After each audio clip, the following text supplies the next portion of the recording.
Bienvenidos a Principios Administrativos 1, nuestro primer encuentro. Es básicamente una materia donde vamos a conversar, estudiar, analizar temas referentes a la administración, las ideas fundamentales, básicas, digamos también esenciales de la administración. Como tal, la primera unidad que vamos a tratar se denomina Fundamentos de la Administración y la unidad 2, las empresas, que es precisamente el lugar donde nosotros vamos a desempeñarnos como administradores. El contenido que vamos a tratar en la clase se refiere al origen y antecedentes históricos de la administración, los principales enfoques de la administración y sus precursores, un concepto de administración, visto no solamente como un concepto teórico, sino también como ciencia, arte y técnica. ¿Qué es? ¿Una ciencia, un arte o una técnica? ¿O serán las tres al mismo tiempo? El cuarto punto que vamos a tratar es la teoría administrativa, sus perspectivas. El quinto, la administración y su relación con otras disciplinas, es decir, con otras áreas de estudio. Y el administrador o gerente. Esto es referente a la unidad número 1. En cuanto a la unidad número 2, vamos a tratar el concepto básico de empresa, sus objetivos principales, sus tipos o clasificación de empresas por diferentes, digámoslo así, diferentes categorías, ¿ok? Y vamos a cerrar con la empresa como sistema.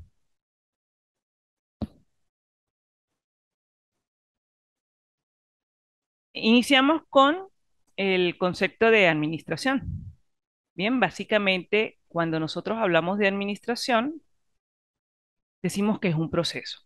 ¿Qué significa que sea un proceso? Es una secuencia de pasos, una secuencia de actividades que se desarrollan con la intención de lograr un objetivo.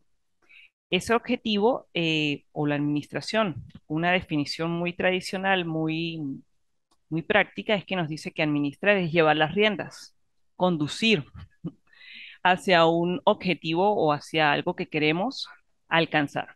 Bien, el proceso administrativo o la administración vista como un proceso incluye cuatro actividades básicas. La primera sería planificar, organizar, dirigir y controlar. De hecho, algo muy importante de destacar es que en los siguientes encuentros vamos a especificar o a explicar cada uno de estos elementos del proceso. ¿Bien? También en la administración es hacer uso correcto y manejo adecuado de los recursos con los que cuenta la empresa.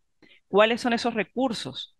Financieros, humanos, materiales y tecnológicos. Financieros, el dinero. Bien, ¿cómo vamos a administrar el dinero? ¿Cómo nos va a alcanzar para poder poner en funcionamiento la empresa? Recurso humano, que serían los trabajadores. Los materiales, materia prima, maquinaria, equipos, tecnología, de por sí, todo lo que involucra la em, elaboración de los productos o la prestación de los servicios que se encarga la empresa. También es importante destacar que la administración como actividad propiamente dicha, vista desde el punto de vista de una actividad propia de los administradores, se realiza en empresas u organizaciones de índole privado, público o mixtos. Esta se refiere a cuando tenemos la fuente de ingreso de financiamiento de la empresa son tanto públicas como privadas al mismo tiempo. Pero en la administración también podemos decir que es algo cotidiano para nosotros. Todo el tiempo estamos administrando, desde la alacena de la casa, administrando el tiempo de las actividades que ejecutamos diariamente.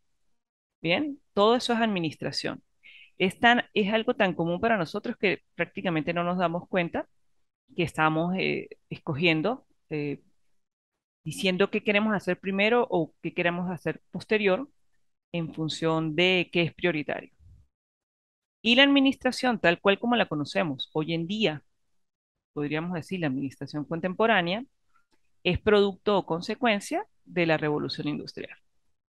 ¿Ok? Eso significa que se pensó en las empresas en función de esa automatización o esa semiautomatización, ese incremento en la producción de los productos y a la vez de los servicios, obligó a manejar de mejor manera las organizaciones. Y de ahí es que surge la administración contemporánea. Otra temática que incluye el tema que estamos tratando es la línea de tiempo o la evolución histórica de la administración. Básicamente, administración hablamos de que surgió, vamos a decirlo así, surge de la mano con la humanidad. ¿Ok? Entonces, podríamos estar hablando de que hay administración desde la época prehistórica, registros de cómo fue en ese momento, pues de verdad va a ser imposible tenerlos, ya que se empezó a llevar registros como tal una vez que apareció o se inventó el alfabeto, cualquier medio de comunicación. Pudiéramos decir que los primeros registros datan de la época de los egipcios, y entonces ahí sí ya empezó un poquito a, a considerarse la administración, tanto así que ya en aquel momento hacían registros estadísticos, inventarios, em, planificaban cuándo debía sembrarse ciertos cultivos, cuándo cosechar, cuándo, cómo distribuirlo equitativamente entre la población. Bien, entonces eso es básicamente lo que conocemos como el periodo agrícola. Estamos hablando de unos 1200 años antes de Cristo. Si lo traspolamos a la época actual, actual, estaríamos hablando de que es hace aproximadamente unos 3200 años atrás que se empezó a hablar de administración sin utilizar necesariamente ese término. Bien, la época grecolatina ya se refiere a la época cuando los griegos y los romanos eran las principales culturas que manejaban el mundo. Pudiéramos decir que estaban radicados o asentados en las zonas correspondientes a Italia, Grecia, Turquía, parte de los países, digamos, decir, Mesopotamia, Palestina, ¿bien? Sin embargo, estamos hablando también de que fueron épocas antes de Cristo, estamos hablando de unos 500 años antes de Cristo, y algo muy importante, en aquella época la administración se reducía también a la parte agrícola, a la parte de producción agrícola, pero también se empezó a darle mucha importancia a la actividad militar como tal. Bien, estos eran países o imperios que estaban orientados a la conquista de otras naciones y daban demasiada importancia o vital importancia para ellos era administrar los recursos referentes a armas, referentes a eh, personal que iba a trabajar, o digámoslo así, los militares, soldados, las raciones de alimentos, cómo transportarlos, cada una de estas actividades que involucraba como tal la necesidad de administrar. Cuando se empezó a crear mayores asentamientos en Europa, digamos hacia el siglo noveno, entre el noveno y el decimoquinto, estamos hablando más o menos de el- los años 800 a 1400, ya después de Cristo, estamos hablando de lo que se conoce como el feudalismo, los grandes señores feudales, aquellas personas a las que se les asignaba bien por el feudo papal o por el visto bueno de un soberano, de un rey, se le daba la administración o el dominio de un cierto territorio al que llamaban feudo. Bien, ellos allí tenían una serie de personas que habitaban en ese región o en esa extensión de terreno a las que podían decírseles servidumbre. Eran personas que le debían un respeto a este señor feudal. Allí, igualmente, la principal actividad económica que podía existir era la parte agrícola, porque toda la fabricación, elaboración de cualquier otro instrumento, de cualquier otro material, era todavía muy artesanal, ¿ok? Cada producto como que se fabricaba, digamos así, uno por uno. Vamos a hacer un carruaje, se hacía de forma artesanal, mientras que la parte agrícola sí era un poco más concurrida, ¿ok? También se continuaba con las labores de militares, bastante actividad, precisamente en la formación de naciones, de formación de pequeños principados y demás. Hacia el siglo XVIII y principios del siglo XIX, pudiéramos decirlo, o a lo largo del siglo XIX, nos conseguimos con la revolución industrial. Incluso hoy en día se habla de que estamos en la quinta revolución industrial, la cual tiene que ver con la parte tecnológica. Bien, en este caso es cuando surge la máquina de vapor, surgen los trenes, surgen los telares, todo, todas esas máquinas que fueron impulsadas por el efecto de la influencia del vapor, prácticamente aceleró enormemente la producción de cualquier producto. Elaboraban grandes cantidades, permitió ya surgir nuevos procesos productivos y pudiéramos decir que se habla de un proceso continuo, se habla de un proceso por lotes y cuestiones por el estilo, ¿bien? Eh, También fue una época donde no solamente se produce en mayor cantidad, en mayor cuantía, también podemos hablar de que fue donde mm, proliferó, por decirlo de alguna forma, la generación de gran cantidad de inventos. No solamente era el vapor, la máquina propiamente dicha del vapor, sino también era todo lo que tenía que ver con la generación de energía a través de una fuente totalmente ajena a los recursos naturales, como fue, por ejemplo, en un principio la batería o lo que hoy conocemos como una pila. ¿Bien? Luego la electricidad y paremos de contar. También se puede decir que dentro de la administración o dentro de esa revolución industrial no solamente hubo cambios en la forma de administrar, sino también en la forma de manejar al personal, la forma de manejar los recursos y de alguna forma se preparó a la persona o al trabajador que fuese especialista en algunas actividades, ¿no? A lo que permitía precisamente hacer mucho más eficiente y el proceso productivo, producir en cantidad, en masa. Básicamente, hace un momento yo comentaba que hablamos de que han habido hasta 5 revoluciones industriales.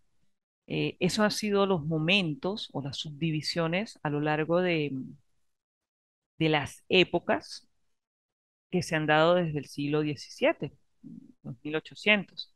Estaríamos hablando más o menos que de 1840 a 1870 fue la primera, 1870 más o menos a 1890 fue nuestra segunda revolución, la tercera se dio prácticamente a principios del siglo XX, 1920 aproximadamente, 1930. Una de las principales revoluciones industriales fue producto de la Segunda Guerra Mundial, que fue incluso cuando incursionó en el campo laboral el uso de tecnología como es las computadoras, eh, mayor automatización, la parte robótica y ya lo que sería el mundo de la tecnología propiamente relacionado con el Internet hacia finales de los años 90 del siglo XX, perdón, 1990 en adelante, estaríamos viviendo hoy en día la quinta revolución. que es la que tiene que ver con el uso de las tecnologías. Precisamente en este momento estamos haciendo uso de esa misma tecnología de la web que nos permite la conexión, bien sea en modalidad síncrona o asíncrona como tal. No solamente necesitamos la presencialidad. También incluso podemos destacar que fue uno de los grandes alicientes en el momento que se presentó la pandemia del COVID-19, precisamente contar con este recurso tecnológico, porque cuántas empresas no se adaptaron al teletrabajo, al trabajo a distancia, trabajo remoto, también se le puede denominar, precisamente como medio alternativo para ese factor o esa orden que nos dieron a nivel de las naciones, de los dirigentes de las naciones, que era hay que estar en cuarentena. La administración tiene algo muy importante, se va adaptando a las circunstancias, se va adaptando a los tiempos. Ella no es única, se corresponde o se ajusta a cada una de las organizaciones, de las empresas donde funciona. Bien, vamos a decirlo de forma muy, tal vez muy coloquial, cada casa tiene sus propias reglas. Igual ocurre en cada empresa. Tiene su propia administración o su propia forma de manejarse. Un tema complementario o que viene a dar continuidad a la clase es los enfoques o las teorías de la administración. Teorías. ¿Por qué hablamos de teorías? Bueno, son los principios, son normas, son ideas que algunos expertos de diferentes ramas de alguna forma han contribuido con sus experiencias, con sus aportes y nos han permitido tomar su experiencia personal o su experiencia profesional y trasladarla a nuestras organizaciones. Y esto ha ocurrido con el transcurrir del tiempo. Bien, podemos señalar que básicamente las teorías permiten establecer un orden de cómo se debe ejecutar las tareas. Recordemos que las tareas son planificar, organizar, dirigir y controlar. Bien, todas ellas se tienen que dirigenciar, se tienen que adelantar. ¿Ok? La primera teoría que se estudió fue la teoría científica. La teoría la propuso en su momento, hacia los años 1900, hacia el año 1903, eh, Freddy Taylor. Bien, a él se le considera no solamente el precursor de la teoría científica, sino también se le considera incluso el padre de la ingeniería industrial, que es una rama dentro de las ingenierías que está precisamente directamente relacionada con la administración. ¿Ok? En este caso, él señalaba que se tenía que concentrar todas las acciones o todas las funciones del trabajo cotidiano hacia la generación de la producción. Teníamos que hacer cada vez más eficiente el proceso productivo y eso implicaba, o de alguna manera, llevó hacia la idea de crear la especialización en las personas.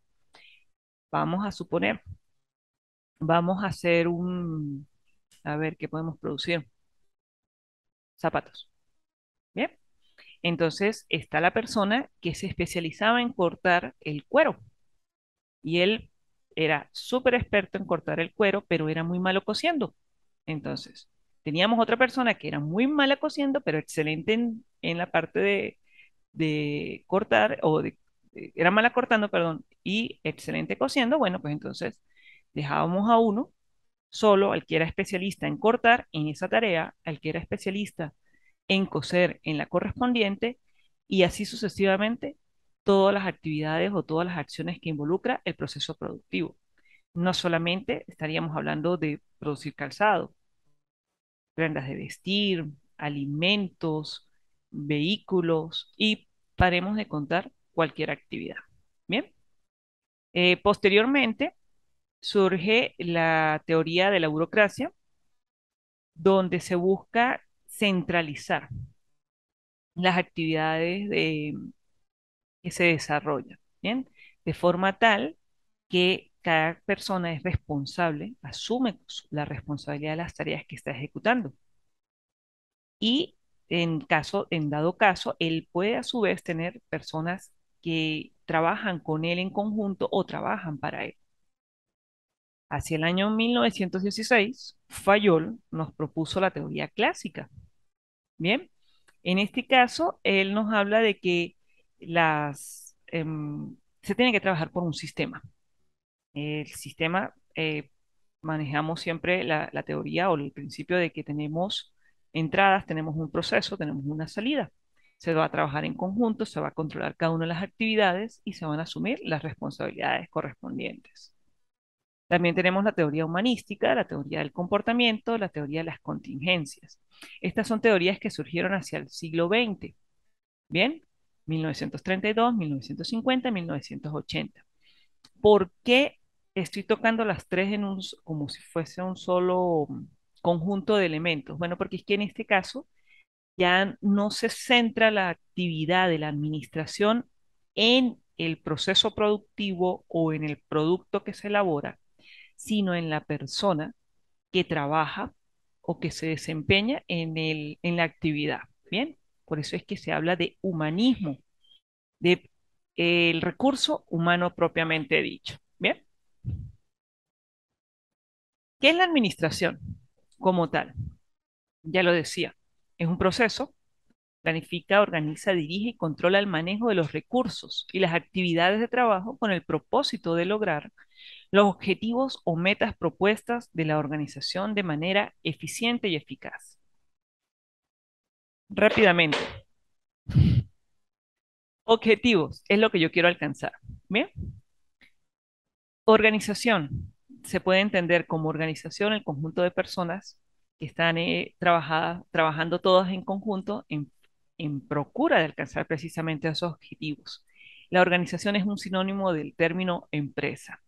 Y cuando hablamos de manera eficaz, o hablamos de que algo es eficaz, es porque yo logré el objetivo, alcancé lo que yo quería, lo que me propuse. Y eficiente es que lo hice de la mejor manera posible. Utilicé de la mejor manera o administré adecuadamente los recursos que ella involucra. Bien. Dentro de la administración, eh, hay unas funciones muy prácticas, muy simples, están referidas acá en la lámina que tenemos a continuación. Y vamos a enfocarnos ahora en la segunda unidad, la empresa. Recuerden que hace un momento acabo de señalar que la empresa es sinónimo de organización. ¿Qué es una empresa? Es un agente que organiza de manera eficiente los factores económicos para producir bienes y servicios en el mercado, con el ánimo de alcanzar ciertos objetivos. Otra definición muy clásica o muy práctica de la empresa es el conjunto de personas que trabajan en forma coordinada para alcanzar objetivos. En este caso, cuando hablamos de objetivos de la empresa, estamos hablando de, primeramente, satisfacer necesidades. En segunda instancia, obtener beneficios, alcanzar crecimiento y permanencia en el tiempo. Voy a tratar de explicar un poco cada uno de los aspectos anteriores. Cuando hablamos de factores económicos, estamos hablando de precisamente el recurso financiero, el dinero, estamos hablando del trabajo, estamos hablando, que en ese caso el trabajo sería el recurso humano, estamos hablando de los materiales, de la tecnología, materia prima, equipos, materiales, perdón, equipos, herramientas, maquinarias. Todos ellos vamos a hacer que trabajen de forma coordinada a fin de producir, elaborar, fabricar bienes. Los bienes pueden ser calificados o clasificados como productos y servicios. Los productos son aquellos objetos que nosotros le podemos dar utilidad, nos van a prestar un beneficio de alguna forma, nos van a servir para algo, digámoslo así. Bien, son tangibles, los podemos tocar, la computadora, el teléfono, el vehículo. Y el servicio sería otra clasificación de los bienes, que es aquel que nos presta también o nos garantiza el buen uso de los productos de alguna forma. Servicio eléctrico. La energía eléctrica provee el funcionamiento o permite el funcionamiento de los bombillos. Se va la luz, como erróneamente se dice. O sea, hay un corte del fluido eléctrico, el bombillo deja de funcionar. Necesitamos contar con el servicio para que el producto pueda prestar adecuadamente su beneficio o satisfacer la necesidad. Necesidad es todo aquello que yo en un momento dado carezco y quiero o requiero. Satisfacer es que me siento contento, digámoslo así, o me siento agradado con el uso de algo. Satisfacer necesidades es el principal objetivo de las empresas. Ella fabrica los productos o presta el servicio con la intención de satisfacer las necesidades. ¿Necesidades de quiénes? De los clientes o de los consumidores de esos productos o servicios. ¿Ok? Pero también satisface a su vez la necesidad de otra, de la contraparte, digámoslo así, es decir, de los propietarios. Cuando yo hablo de satisfacer necesidades de los propietarios, ¿a qué me refiero? Básicamente a generar un ingreso económico. La necesidad del dueño de la empresa es el dinero que le ingrese. La necesidad de los consumidores es la carencia o lo que ella desea lograr con cada uno de los productos. Con un vehículo yo quiero lograr un medio de transporte, ¿ok? Obtener beneficios, beneficios económicos y beneficios sociales. Beneficios económicos se refiere precisamente o ratificamos la necesidad de los dueños de la empresa, obtener ganancias, dinero. Y el beneficio social de la persona o de los consumidores o del entorno de la empresa se refiere a esa felicidad o a esa gratificación que siente por poder hacer uso de ellos. Crecimiento es porque nosotros buscamos que las empresas no se queden en el garaje donde empezó sus funciones, como ocurrió, por ejemplo, en su momento con Apple. Ellos nacieron en un pequeño garaje, en una casa, y hoy en día, luego de permanecer mucho tiempo en funcionamiento, estamos hablando de más o menos unos 40 años, 35, 40 años de permanencia, les ha permitido crecer y ya no solamente funciona en aquel garaje, sino ya sabemos las dimensiones y el alcance que tiene esta organización. Ejemplos también de permanencia de las empresas es que la idea no es montar una empresa por montarla, ganar dinero por ganar dinero, sino que sea constante en el tiempo. Estaríamos hablando, por ejemplo, de empresas como Coca-Cola, que funciona desde finales de los años 1880. Bien, estaríamos hablando de más o menos 135, 140 años de data. Y bueno, esa permanencia en el tiempo a su vez le ha permitido crecimiento y lo que avisora es que no va a desaparecer muy prontamente. ¿Ok? Desde el punto de vista de los tipos de empresa, hay que categorizarlas por su actividad económica, por su tamaño, por la fuente del capital con el que funciona y por el tipo de constitución legal que tiene. Bien, acá vamos a hablar de manera muy corta, muy precisa, ¿ok? Por la actividad económica. Podemos clasificarla como actividad de acuerdo a los, digámoslo así, a los libros o a la administración previa a los años 90, de 1990, estaríamos hablando de actividad económica primaria, secundaria y terciaria. Y en la administración moderna, la estaríamos hablando de también actividad económica cuaternaria y quinaria. Primaria, que obtenemos los recursos directamente de la naturaleza, de primera mano. Secundaria, que hacemos la transformación de la materia prima, ¿ok? Eso básicamente se produce o se da de las industrias. Terciaria tiene que ver con la parte de comercialización, la actividad económica cuaternaria.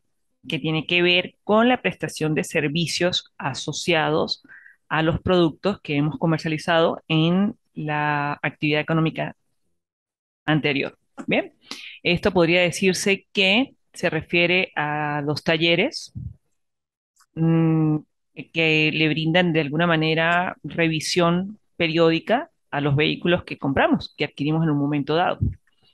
Y la actividad económica quinaria se refiere a todos esos conexos, o todas esas actividades adicionales que pueden aportarle a a cualquiera de las actividades anteriores.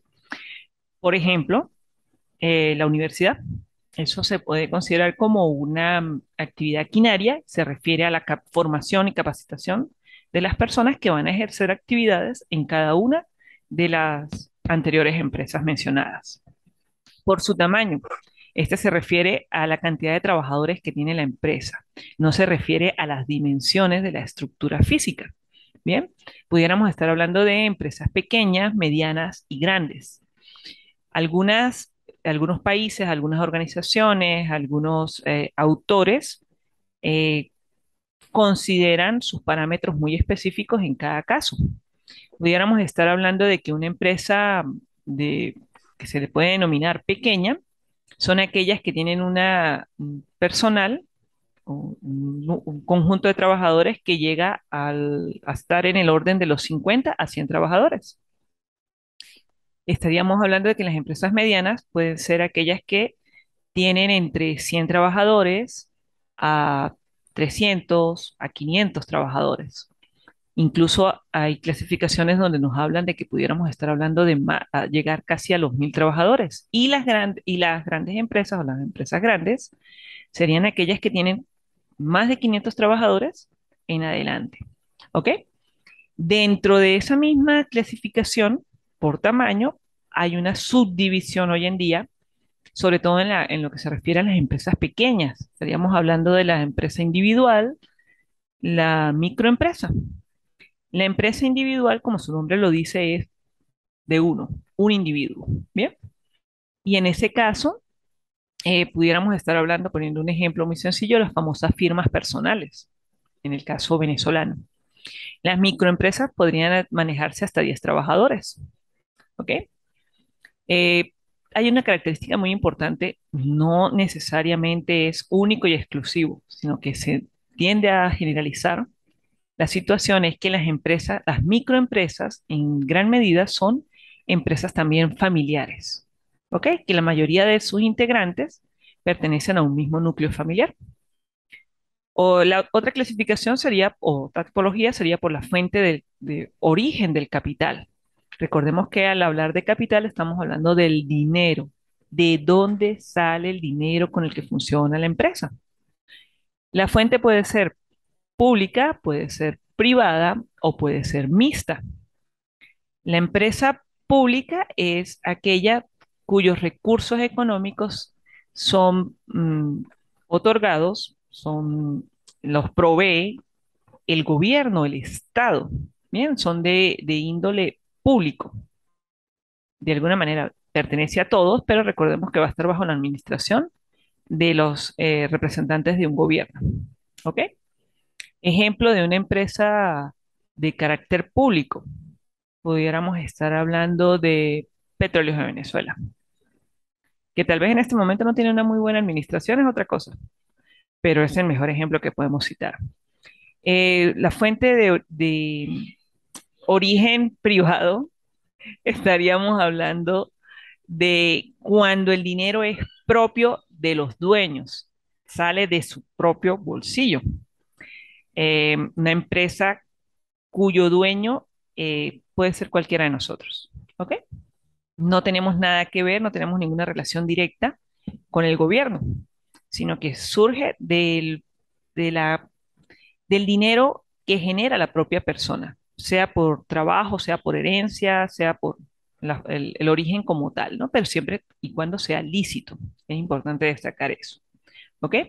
Y cuando hablamos de una fuente mixta, de los origen de los recursos, es que hay una combinación del dinero, o sea, el dinero con el que funciona la empresa tiene un porcentaje corresponde al sector privado, un porcentaje corresponde al sector público. Por lo general, las empresas mixtas tienen una distribución del 51 versus 49% de las acciones o la distribución del dinero. ¿Ok? Y por lo general, el 51% corresponde al sector público. Desde el punto de vista legal, la constitución legal, pues estuviéramos hablando tranquilamente de firma personal, sociedad de responsabilidad limitada, cooperativa, eh, estaríamos hablando de sociedad anónima, mm, compañía anónima. En este caso no haremos énfasis en los contenidos porque ustedes en otras materias van a poder ahondar un poquito más al detalle. La empresa como sistema, este sería nuestro punto de cierre. ¿Ok? Antes de hablar de la empresa como sistema, es necesario entender qué es un sistema. Sistema es un conjunto de elementos que interactúan entre sí y que permiten alcanzar eh, un objetivo, permiten alcanzar algo que nos hemos propuesto. Si nosotros relacionamos ese concepto de sistema con lo que ya he explicado, ya he comentado sobre la empresa, vemos que existen similitudes. Es- en ambos casos estamos hablando que es un conjunto de elementos que están interactuando para alcanzar objetivos.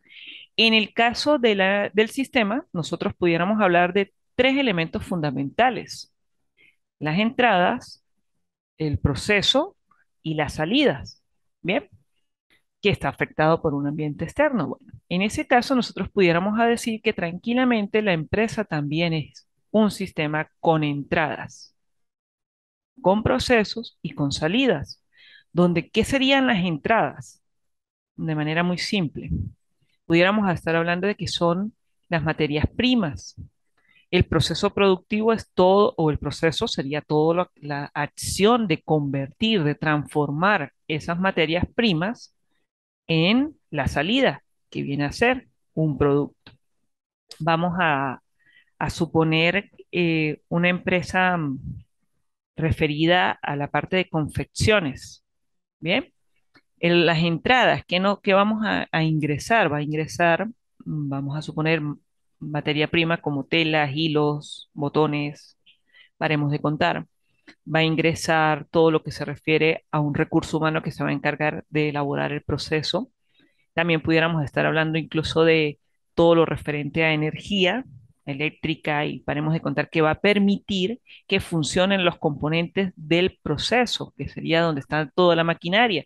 Allí ocurre el proceso de transformación, convertir la tela, el hilo, los botones que están todos por separado en una pieza de vestir, sea blusa, camisa, pantalón, paremos de contar, que es precisamente lo que va a salir como tal.